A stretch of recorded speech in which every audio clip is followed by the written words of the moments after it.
When I first stepped into Dr. Everly Thorne's laboratory, it felt less like walking into a research facility and more like entering a sacred space.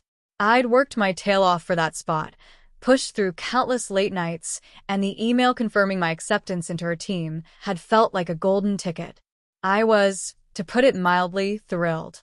But nothing, absolutely nothing, prepared me for Everly herself. She was everything I had imagined, and so much more. Everly was in her mid-30s, with a presence that was both commanding and incredibly serene. Her hair, the color of rich mahogany, often fell in soft waves around her shoulders, framing a face that was strikingly intelligent. Her eyes, a warm hazel, held an intelligent spark that seemed to take in everything, yet her expression was perpetually calm, almost serene. She carried herself with an understated elegance, a quiet confidence that made her seem untouchable, a veritable goddess of the scientific realm. Every movement, every gesture she made, was deliberate and graceful, like a perfectly choreographed dance. I found myself watching her, utterly captivated, from the very first moment. My infatuation wasn't an immediate, explosive thing. It was a slow, insidious bloom, nurtured by every interaction. I remember one of my first major blunders. I'd miscalculated some crucial sequencing data, a rookie mistake, really, but one that could throw off weeks of work.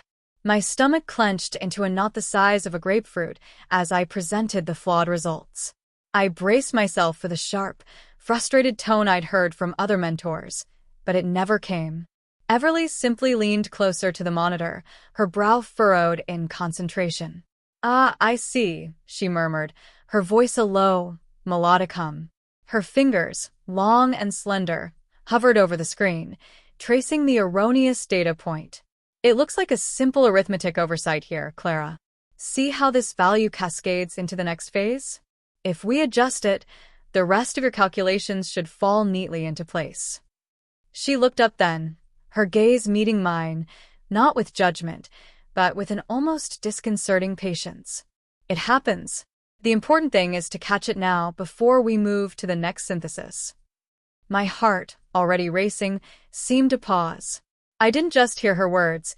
I noticed the faint, almost imperceptible lines around her eyes when she smiled, the gentle curve of her lips as she spoke.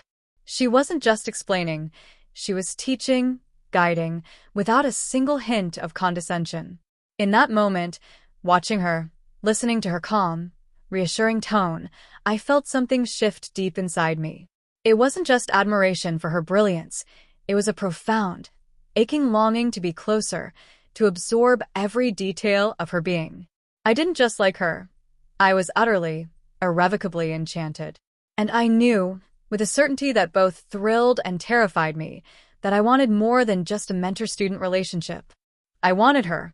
After that data blunder, the incident that should have been embarrassing became, for me, a pivotal moment. It solidified a conviction I hadn't fully recognized before. I wasn't content with just being her student. I wanted to be indispensable, to weave myself into the fabric of her professional life so completely that my absence would be keenly felt. My strategy, if you could call it that, was less about grand gestures and more about a relentless accumulation of small, almost imperceptible shifts. The lab, a labyrinth of gleaming steel and flickering screens, became my chessboard. I started by meticulously observing Everly's routine, identifying her pain points, the little tasks that consumed her valuable time.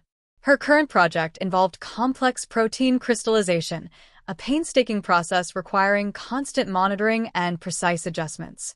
It was a perfect opening. "Dr. Thorne," I'd say casually, lingering near her bench as she reviewed microscopic structures, "I noticed you're setting up the next batch of growth media. Would you like me to prepare the reagents? I've got a window before my own assays." She'd look up, a slight surprise in her hazel eyes, then a gentle smile. "That would be incredibly helpful, Clara. Thank you." And just like that, I was in. I'd prepare those reagents with a surgeon's precision, double-checking every measurement, every pH balance. I didn't just do the task, I anticipated her needs. If she mentioned needing a specific antibody for a future experiment, I'd discreetly order it, ensuring it arrived well in advance. I'd stay late, ostensibly to finish my own work, but truly to be available if she encountered an unexpected challenge. Often, I'd find her still hunched over her microscope, a soft glow illuminating her face in the otherwise dim lab. "Still at it, Dr. Thorne?" I'd ask, feigning surprise as I packed up my own notes. She'd stretch, a faint sound escaping her lips. "Just one more variable to confirm. Mind if I grab you a coffee before I head out?" I'd offer, already moving towards the break room. "The one you like, black, with a splash of oat milk." I'd paid attention, you see. Her preferences weren't just data points. They were fragments of her person I eagerly collected. It wasn't long before Everly started relying on my presence. Her appreciation wasn't always verbal. Sometimes, it was a relaxed sigh when I presented a perfectly organized data summary, anticipating her questions before she even voiced them. Other times, it was a prolonged gaze, a flicker of warmth in her eyes that made my stomach flutter. Her smile, which used to be a general professional courtesy, now seemed to crinkle the corners of her eyes a little more when it was directed at me, a genuine ease settling into her features. I remember one evening, she was struggling with a stubborn analytical instrument. Wires were tangled, and the display refused to cooperate. I watched her, her brow furrowed, a faint frown marring her otherwise smooth forehead. "Looks like it's being temperamental again," I ventured, stepping closer. "Sometimes, the power cycling works better if you reset the main circuit first, then the auxiliary." She looked at me, a glimmer of exhaustion in her eyes. "You think so?" she asked, a hint of desperation in her tone. I nodded, calmly explaining the technicality. She tried it, and like magic, the display flickered to life. A laugh, light and spontaneous, escaped her. "Clara, you're a lifesaver," she said, her hand briefly touching my arm in a moment of shared relief. It was fleeting, barely there, but the warmth of that contact stayed with me long after she'd turned back to the instrument. Every small victory, every successful interaction, every hint of her comfort in my presence was a quiet joy. I was slowly, painstakingly, constructing a bridge between us, one subtle gesture at a time. I was playing the long game, and the thrill of it, the quiet satisfaction of seeing my careful efforts yield results, was intoxicating. I was an architect of connection, building our bond one brick of observation and quiet diligence after another. The bridge I was building wasn't just about shared tasks and efficient lab work. It was about weaving our conversations beyond the sterile language of science. The professional boundaries, once so rigid, started to soften, not with a dramatic collapse, but with a gradual, almost imperceptible erosion. Our discussions, which began with gene expression and crystallography, would subtly drift into other territories. "You know," Everly once mused, tracing a complex diagram on the whiteboard during a lunch break, "the elegance of biological systems sometimes reminds me of classical architecture. Every component serves a purpose, perfectly balanced." I seized the opening. "I've always thought so too, Dr. Thorne. There's a particular neoclassical building downtown, the old library, that has that same sense of understated power. Have you ever noticed the way the light hits its facade in the late afternoon?"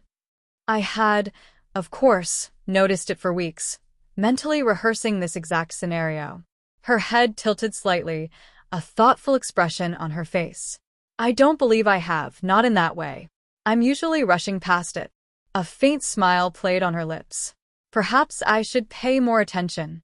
Those brief exchanges, like tiny seedlings, began to sprout.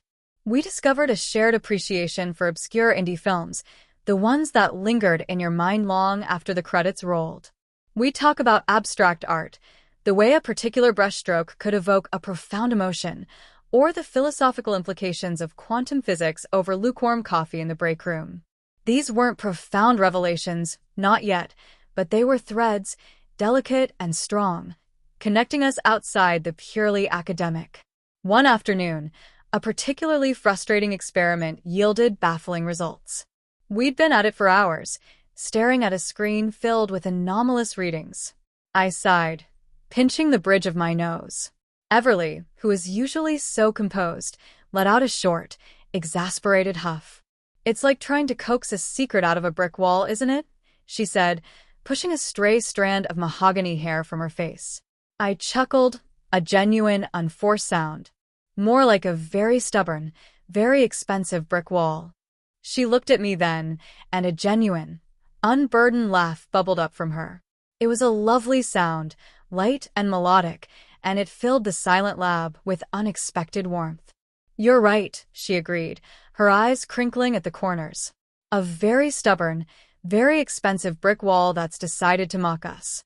It was a small moment, just a shared joke, but in that shared laughter, a quiet bubble of intimacy formed around us, momentarily sealing us off from the sterile hum of the lab.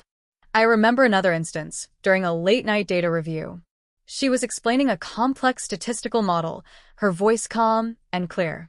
I found myself less focused on the numbers and more on the subtle movement of her hands as she gestured, the soft sheen of her skin under the fluorescent lights.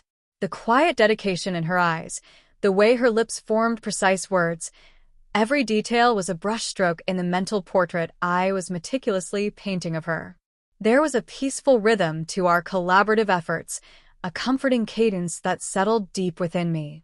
I could sense her growing ease in my presence, a reciprocal warmth that pulsed between us, a silent acknowledgement of something evolving, something that thrilled me to my core.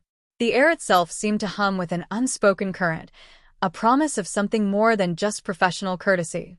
The lab, with its fluorescent lights and constant hum of machinery, was our initial world, but I knew for our connection to truly deepen, we needed a different canvas.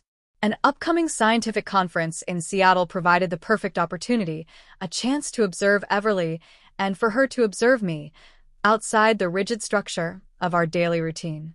I subtly volunteered to assist with her presentation materials, ensuring our travel arrangements would coincide.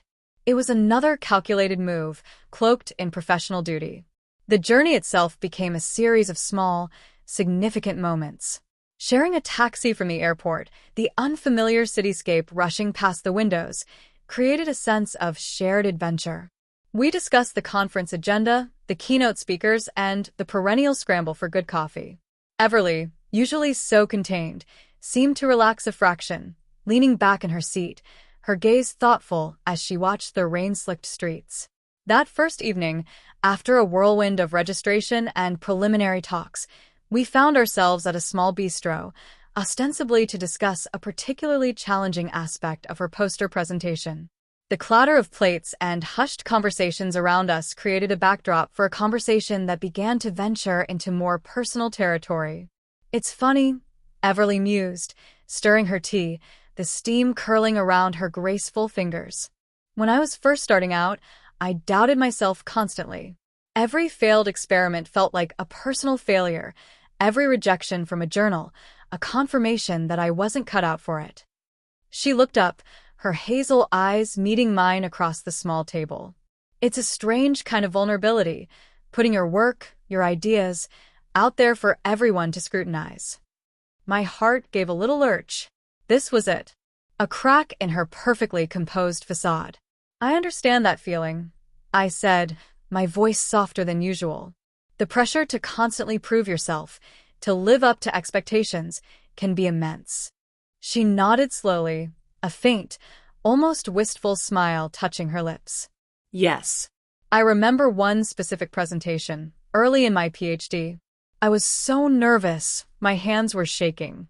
I completely froze for a moment, forgot my entire introduction.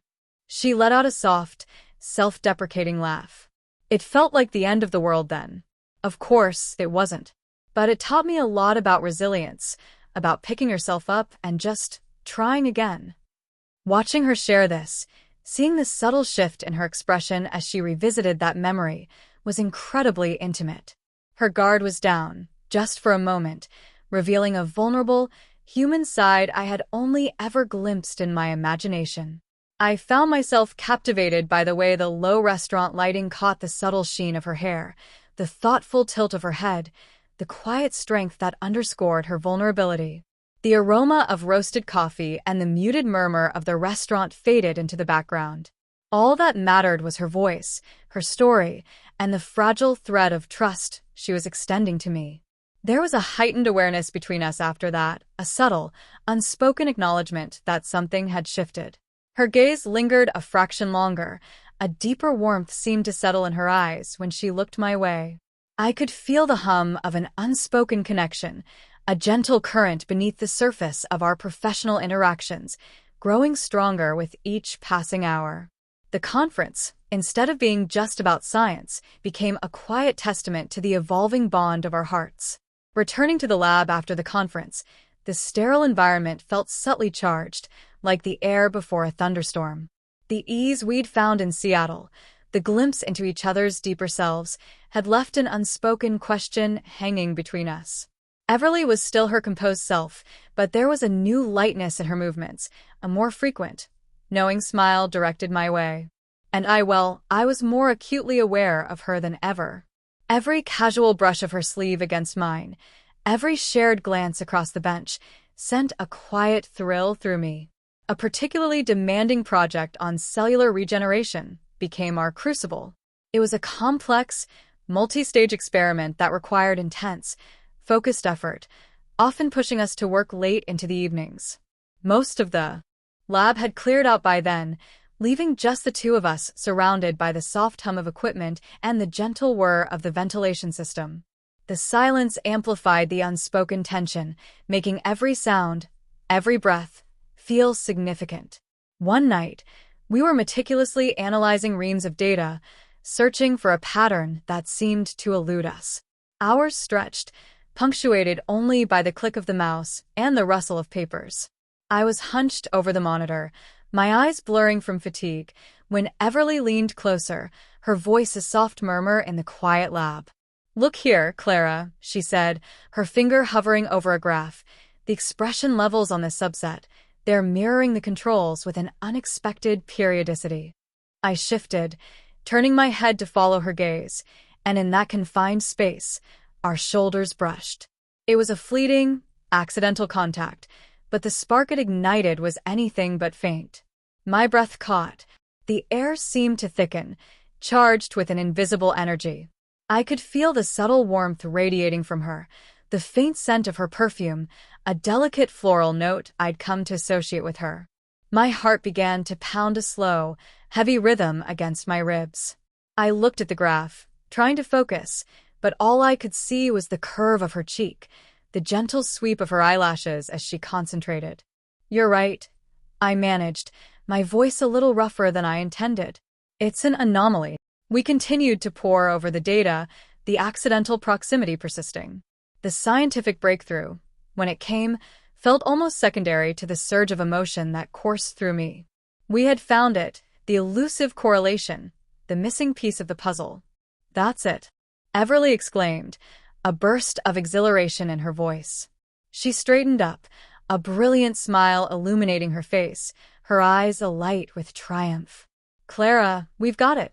In that moment of shared elation and sheer relief, everything else faded. The lab, the equipment, the hours of painstaking work, it all dissolved into a singular, intense focus on her. Her eyes, bright with success, met mine, and in their depths, I saw a reflection of the same exhilarating joy, but also something more, something deeper, mirroring the unspoken connection that had been building between us. It happened quickly, almost without conscious thought. I reached out, my hand lifting, drawn by an irresistible force. Everly, still beaming, didn't flinch. Her gaze softened, her smile faltered slightly, replaced by a look of profound understanding. The silence in the lab stretched, vast and echoing, save for the frantic beat of my own heart. Then slowly, almost tentatively, I leaned in. Her eyes fluttered closed, a silent invitation, and our lips met. It was a hesitant, uncertain press, clumsy, brief, born from the overwhelming emotion of the moment. It held the weight of unspoken longing and shared triumph, something new and uncharted. The moment lasted only a breath, a fragile eternity. When we broke apart, the air around us shimmered. Everly's eyes were wide, a flush rising on her cheeks. A profound silence descended, heavy with unspoken questions. We both retreated, not physically, but emotionally, our gazes dropping, the shared intimacy too potent, too overwhelming. My mind reeled, a chaotic mix of disbelief and exhilarating fear. Had that just happened? Had I finally crossed the line I'd been so carefully, so subtly, attempting to erase? The thrill was immense, but so was the terrifying uncertainty of what came next. The silence in the lab felt like a physical presence, a witness to the profound, bewildering connection we had just shared. The days that followed the kiss were a strange tableau of unspoken words and charged glances. The air in the lab, once just subtly charged, now felt thick with an almost suffocating awareness. Everly, usually a paragon of composure, was subtly off-kilter. Her movements were a touch more deliberate, her focus occasionally drifting, and when her eyes met mine, there was a fleeting flicker of something akin to alarm, quickly masked by her usual gentle demeanor. She avoided being alone with me, a clear, if silent, signal of her internal struggle. My own internal world was a tempest of exhilarating joy and gnawing fear. Had I pushed too hard? Was this the end of the carefully constructed bridge I'd spent months building? I understood her retreat. The implications of that moment were immense, professionally and personally. She was my mentor, established, revered. I was her student, ambitious, but still finding my footing. I knew she was grappling with the ethics, the unspoken rules, and perhaps the unfamiliarity of the feelings that had, however briefly, surged between us. I couldn't press her. To do so would be to risk everything. Instead, I employed the same patience and subtle reassurance that had brought us this far. I continued to be her most reliable colleague, her most empathetic sounding board. I made sure to be there, to anticipate her needs, but without any hint of demand or expectation. If she looked stressed, I'd quietly bring her a cup of the tea she preferred. If she was stuck on a problem, I'd offer a thoughtful suggestion, my voice calm and steady. I let my actions speak volumes, demonstrating my unwavering support and care, without adding any further pressure to the already delicate situation. Gradually, imperceptibly at first, I saw the tension in Everly begin to ease. The guardedness in her eyes softened, replaced by a lingering thoughtfulness. Her smiles, once hesitant, became more frequent, though still imbued with a new depth. She started lingering a little longer after our scientific discussions, her gaze holding mine, a silent question passing between us. One late afternoon, we were reviewing some preliminary results for a new grant proposal. The lab was, as usual, empty save for us. The setting sun cast long shadows across the benches, painting the room in hues of orange and purple. We finished going over the data, and a comfortable silence settled between us. Everly closed her laptop, her fingers tracing the edge of the screen. Then, she took a deep breath, and her gaze, clear and unwavering, met mine. "Clara," she began, her voice low, almost a whisper. "What happened? I haven't been able to stop thinking about it." My heart hammered against my ribs, a drumbeat in the quiet. I said nothing, simply held her gaze, my own eyes conveying the depth of my feelings, the yearning and the understanding. She continued. "It was unexpected and confusing. I've always valued our professional relationship, your brilliance, your dedication. But then there was that." Her voice trailed off, a hint of vulnerability in the softness of her words. She paused, searching for the right words, her hazel eyes reflecting a turmoil I recognized. "I'm not sure what to make of it, or what it means." I took a slow, deliberate breath. This was it, the moment to lay my cards on the table, carefully, without overwhelming her. "Everly," I began, using her first name, a quiet intimacy in the sound. "From the moment I started here, I've been captivated by you. Not just your intellect, but your kindness, your grace. The connection I feel with you, it's unlike anything I've ever experienced. I know the complications, believe me. I've thought about them endlessly. But what happened between us, for me, it felt profoundly right." I kept my voice steady, my gaze unwavering, pouring all my unspoken care into those few words. I don't expect you to have all the answers right now, but I wanted you to know how I truly feel. She listened, her expression unreadable at first. Then, slowly, a soft warmth spread across her features, a subtle blush rising on her cheeks. She exhaled, a long, quiet sigh that seemed to release a lifetime of unspoken emotion. "Clara," she said, her voice barely audible. I feel it too. This connection. It's unsettling, yes, but also undeniable." She reached across the bench, her hand hesitating for a moment, then gently covering mine. Her touch was warm, reassuring. Our eyes locked again, and this time there was no alarm, no confusion, only a profound, quiet understanding. The silence stretched, filled with the weight of her acceptance, the fragile beauty of our shared vulnerability. Then, with a slow, deliberate movement, Everly leaned in, her gaze never leaving mine. This kiss was different.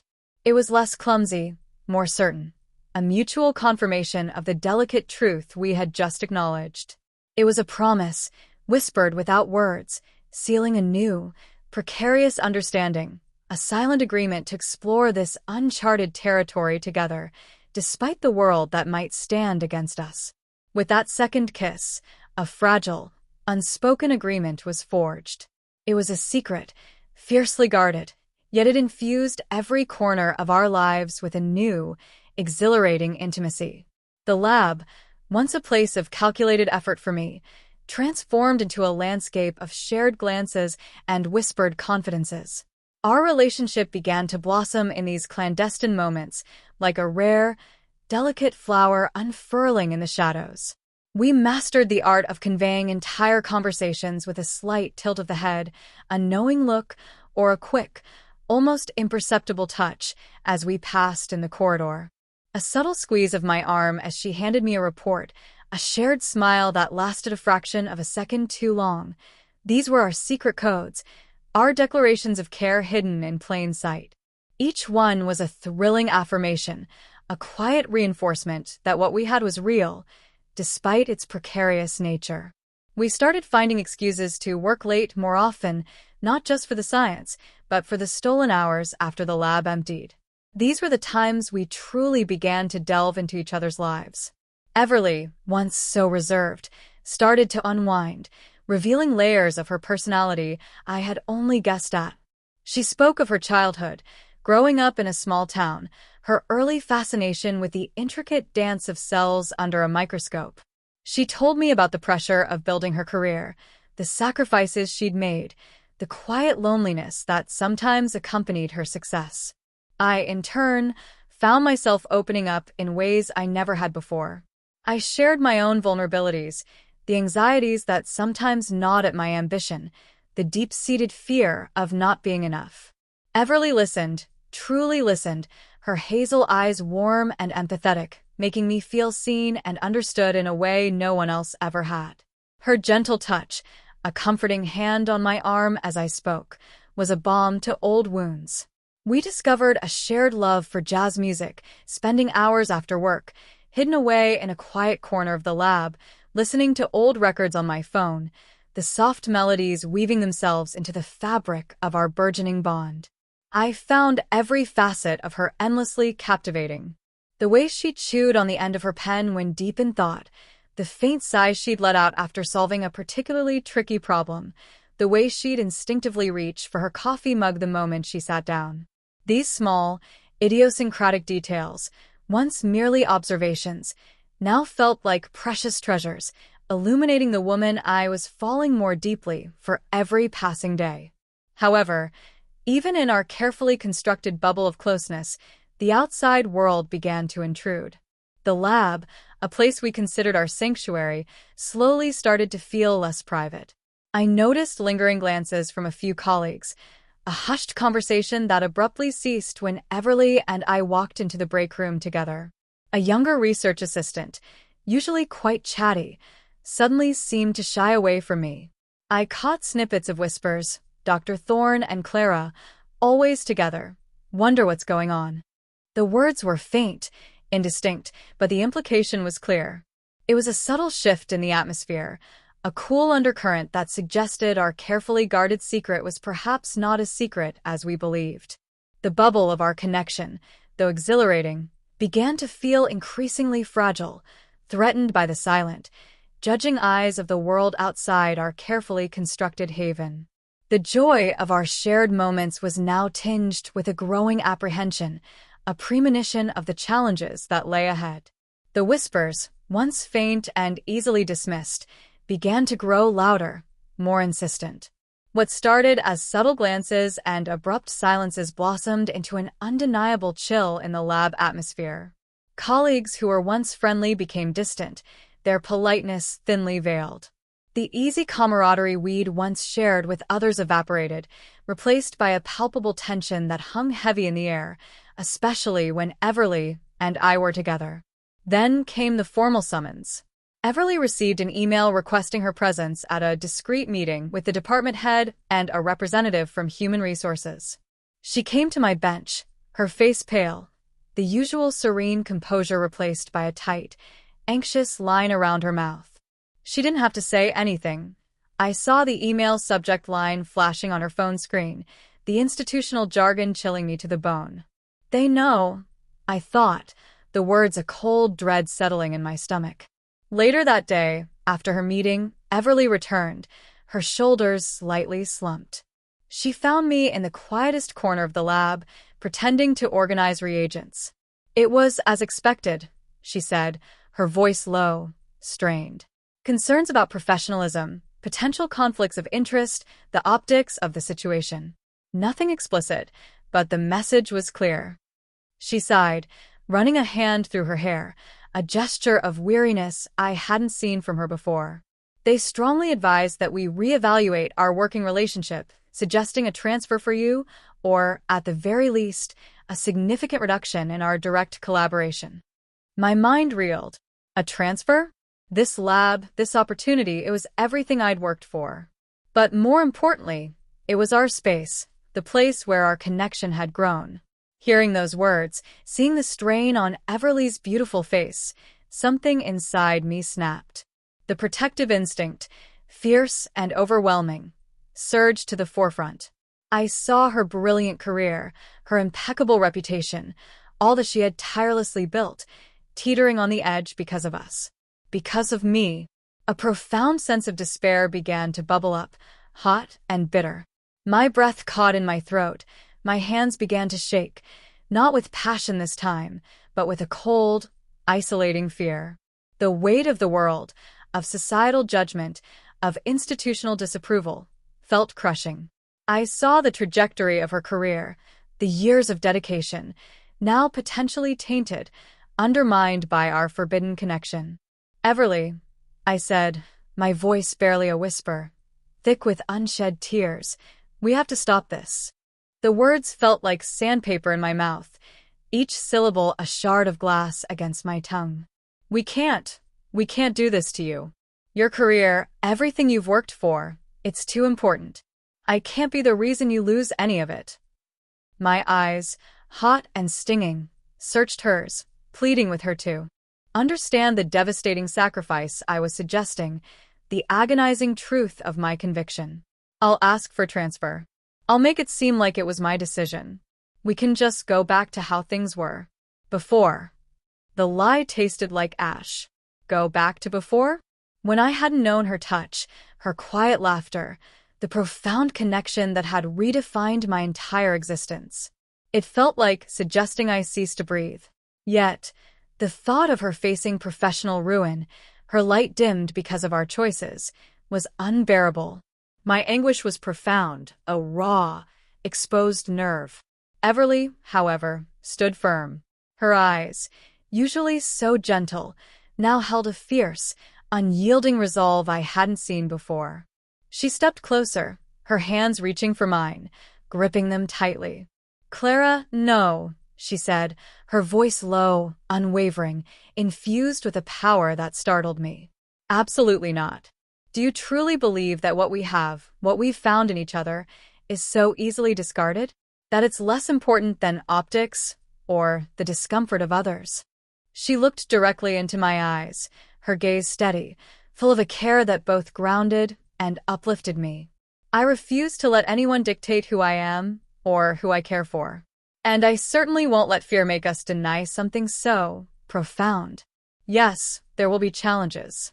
We knew this deep down, didn't we? But we will face them together. Her thumb brushed over my knuckles, a small, comforting gesture. Don't you dare think for a moment that you are a burden or a reason for my undoing. You, Clara, are the most wonderful, brilliant, and honest connection I have ever known. We are in this, you and I, and we will find a way. Her unwavering conviction, her fierce refusal to back down, was a lifeline thrown into my sea of despair. Her words, so full of care and an unexpected strength, resonated deep within my shattered heart, slowly, painstakingly, beginning to put the pieces back together. Her care for me, I realized in that moment, was not just a quiet comfort but a formidable force. Everly's resolute refusal to let go was a turning point, a powerful affirmation that anchored me in a swirling sea of doubt. Her strength, so unexpected in its intensity, became my own. With her steady hand in mine, literally and figuratively, we began to strategize, not on how to escape the situation, but on how to navigate it together. The initial, raw despair began to recede, replaced by a quiet, determined resolve. Our first, most immediate concern was the professional fallout. Everly, with her characteristic foresight, understood the delicate balance required. We can't be seen to be defying the institution openly, she explained, her voice calm as we spoke late one evening, hidden away in a small, rarely used conference room. But we also won't hide who we are, not entirely. Her solution was elegant, a testament to her intelligence and resilience. We would publicly acknowledge the transfer for me, not as a punishment, but as a proactive career move. Everly would help me secure a prestigious postdoctoral position at a collaborating institution across the country, a move that would seem logical for a promising young researcher. This would mitigate the immediate mentor-student conflict and alleviate some of the direct pressure on her within the department. It was a wrenching decision, the thought of leaving her, but it was also a strategic retreat, a way to regroup. It won't be easy, Clara, she had said, her eyes gentle but firm. The distance will be hard, but it buys us time, space, and allows you to build your own reputation independently. It shows them we're taking their concerns seriously, while we quietly continue our own path. I saw the immense courage this took for her. She was not only risking her professional standing but also endorsing my departure, knowing the ache it would cause both of us. Yet, she did it without hesitation, prioritizing our connection over the path of least resistance. Her actions spoke louder than any words, reaffirming her care and commitment more powerfully than ever before. My own character, once prone to quiet observation and subtle effort, began to transform. Everly's unwavering conviction had chipped away at my insecurities, forcing me to confront my own fears. I found my voice, not in defiance, but in quiet assertion. I began to openly, subtly, acknowledge our bond to a select few trusted colleagues, those who had always shown us genuine warmth. It was a risk, but it felt right, a small act of rebellion against the pressure to conform. I remember a conversation with Dr. Eris, a kind, elderly professor who had always been a quiet supporter of Everly's work. I approached him, heart pounding, to discuss my impending departure and the exciting new opportunity. He listened, his gaze shrewd, then he gently placed a hand on my arm. Clara, he said, his voice soft, Everly is a rare soul. And you, my dear, are a very bright young woman. Some connections, when they are true, are worth fighting for, no matter the cost. His eyes held a knowing glint, a silent affirmation that he understood more than I'd let on. That small act of acknowledgement, that quiet support, meant the world. It showed me that not everyone was against us, that care could find allies even in the most unexpected places. The adversity we faced became a strange, powerful crucible, forging an unbreakable bond between Everly and me. We learned to lean on each other, to draw strength from our shared resilience. Our connection, born in quiet observation and subtle understanding, was now maturing into a partnership capable of facing down the world. The challenges were still formidable, the path uncertain, but we were no longer hiding, no longer alone. We were two against the world, and in that unity, we found an extraordinary, unshakable strength. The dust settled, as it always eventually does, but the landscape was irrevocably altered. My transfer to the collaborating institution, framed as a prestigious career advancement, went smoothly enough on paper. Yet, leaving Everly, leaving the lab that had become the unexpected sanctuary of our burgeoning bond, was a wrenching experience. We endured the long goodbye, a quiet agony of packing boxes and last shared coffees, knowing we were stepping into an uncharted territory of long-distance closeness. The initial storm of institutional pressure and colleague whispers had passed, leaving behind a profound stillness, a space for us to truly understand the depth of our commitment.